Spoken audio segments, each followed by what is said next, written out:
ਤੂੰ ਕੀ ਰਵਿੰਦਰ ਜੈਨ ਬਣਿਆ 뮤직 ਡਾਇਰੈਕਟਰ, ਕਾਲੀ ਐਨਕ ਹੀ ਲਾਈ ਰੱਖਦਾ ਤੂੰ। ਇਹ ਵੀ ਲਾਈ ਰੱਖਦਾ ਵਾ। ਸਟਾਈਲ ਬਦਲਣਾ ਚਾਹੀਦਾ ਦੁਨੀਆ, ਜਦੋਂ ਤੁਸੀਂ ਖੁਦ ਨਹੀਂ ਬਦਲਣਾ। ਕੰਮ ਉਹ ਕਰੋ ਜਿਹੜੇ ਬੰਦੇ, ਮੈਂ ਤੁਹਾਨੂੰ ਅੱਗੇ ਵੀ ਕਿਹਾ ਸੀ ਐਨਕ ਲਾ ਕੇ ਤੁਹਾਨੂੰ ਹਨਾ, ਕੰਮ ਉਹ ਕਰੋ ਬੰਦਾ ਇਹ ਕਰੇ। ਇਸ ਤੋਂ ਬਾਅਦ ਇੱਕ ਲਫ਼ਜ਼ ਵੀ ਹੈ ਅਸੀਂ ਸਮਝ ਗਏ। ਇਹ ਵੀ ਨਹੀਂ ਇਹ ਉਹ ਨਹੀਂ ਮੈਂ ਕਰ, ਮੈਂ ਸਾਜੀ ਸਟਾਈਲ ਚੇਂਜ ਕਰ ਲਗਾ। ਤੁਸੀਂ, ਮੈਂ ਤੁਹਾਨੂੰ ਦੱਸਣ ਦੇ ਡਿਆ, ਤੁਸੀਂ ਹੈਰਾਨ ਹੋਣਾ ਵਾ, ਏਦਾਂ ਵੇਖਣਾ ਵਾ। ਨਹੀਂ ਨਹੀਂ ਤੁਸੀਂ ਲੱਗੋ ਸਾਜ ਤੇਰੀ ਉਹ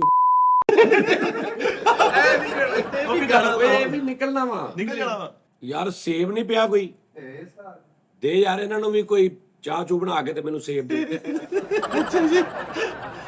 ਜਿੱਦਾਂ ਯਕਦਮ ਸਿਰਫ ਇੱਕ ਸੇਬ ਖਾ ਕੇ ਦੁਸ਼ਮਣ ਨੂੰ ਚੈਲੰਜ ਕਰਤਾ, ਆ ਕਦੇ ਲੜ।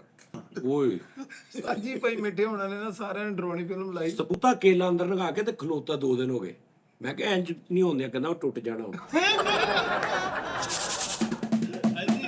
ਇਕੱਠੇ ਅੰਗੂਰ ਖਾ ਕੇ ਐਂ ਹੀ ਕਰੀ ਜਾਂਦੇ, ਕਹਿੰਦੇ ਅੰਦਰ ਲੜ ਕਰ ਰਹੇ ਅਫਾਸ ਦੀ ਟੀਕਾ ਲਵਾ ਕੇ ਹਰ ਇੱਕ ਨੂੰ ਬੜਕਾ ਮਾਰ ਮਾਰ ਕੇ ਲੜੀ ਜਾਣ ਡਏ ਉਹ। ਇਹ ਤਾਕਤ ਆ ਗਈ ਆ। ਆਹੋ ਕੇਲੇ ਖਾ ਕੇ ਉਤੋਂ ਦੁੱਧ ਪੀ ਲਿਆ, ਕਹਿੰਦੇ ਮਿਲਕ ਸ਼ੇਕ ਬਣਾ ਲਿਆ।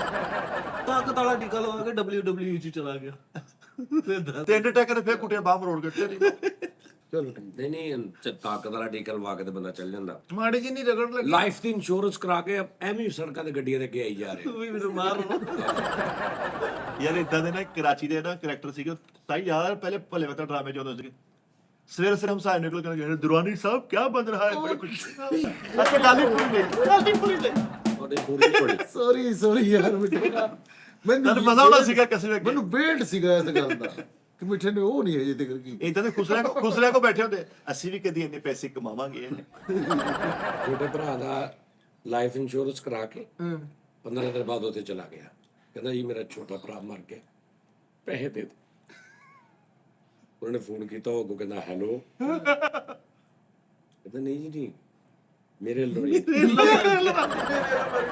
ਲੋ ਰਾਤ ਦਾ ਨਾ ਸਾਡਾ ਜੀਣ ਮਰਨ ਖਤਮ ਹੋ ਗਿਆ, ਮੇਰੇ ਲੋ ਮਰ ਗਿਆ, ਤੈਨੂੰ ਥੋੜੇ ਘੱਟ ਦੇ ਦੋ।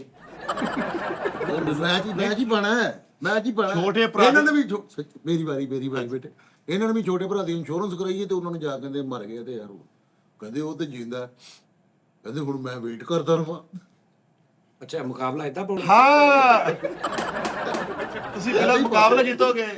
ਚਲੋ ਏਦਾਂ ਹੀ ਪਾ ਲਓ ਯਾਰ ਛੋਟੇ ਭਰਾ ਦੀ ਇੰਸ਼ੋਰੈਂਸ ਕਰਾਈ ਮਰਨ ਜੀਣ ਵਾਲੀ, ਤੇ ਦਫ਼ਤਰ ਜਾ ਕੇ ਕਹਿੰਦੇ ਛੋਟਾ ਭਰਾ ਮਰ ਗਿਆ, ਉਹਦੇ ਪੈਸੇ ਦੇ ਦਿਓ। ਉਹਨੇ ਫੋਨ ਕੀਤਾ ਤੇ ਛੋਟਾ ਭਰਾ ਕੋ ਕਹਿੰਦੇ ਓਏ ਮੈਂ ਹੀ ਭੇਜਿਆ, ਦੇ ਦਿਓ ਪੈਸੇ। ਮੋਟਰਸਾਈਕਲ ਤੇ ਜਾਂਦੇ ਵਾਰਡ ਵਾਲੇ ਨੇ ਰੋਕ ਲਿਆ, ਕਹਿੰਦਾ ਨੰਬਰ ਨਹੀਂ ਲਵਾਉਣਾ, ਕਹਿੰਦਾ ਲਵਾਉਣਾ ਲੱਗਦਾ ਹੀ ਨਹੀਂ। ਉਧਰ ਫੈਲ ਬਣੂਗੀ ਤੇ ਲੱਗੂਗਾ।